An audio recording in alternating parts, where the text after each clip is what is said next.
শরীরে extra glaze পেতে গেলে আপনাকে কি করতে হবে? একটা বিটরুট নেবেন, একটা বিটরুট, একটা গাজর, সেগুলো কি করেন টুকরো টুকরো করে কেটে নেন। এটা কি করবেন 2 কাপ জলের মধ্যে ফুটান। ফুটাতে ফুটাতে যখন সিদ্ধ হয়ে যাবে সেটা ঠান্ডা করেন, ঠান্ডা করে জলটা খেয়ে নেন, সকালবেলা খালি পেটে খান।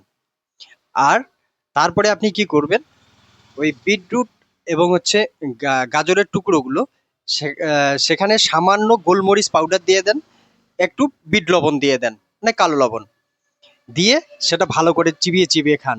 এটা যদি আপনি 30 দিন করতে পারেন, চেহারা এত গ্লোয়িং করবে, মানুষ আপনাকে দেখে কমেন্ট করতে বাধ্য হবে যে চেহারায় কি লাগাও।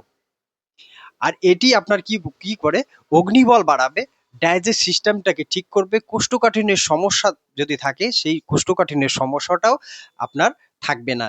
এটা করুন এবং এর থেকে উপকৃত হন।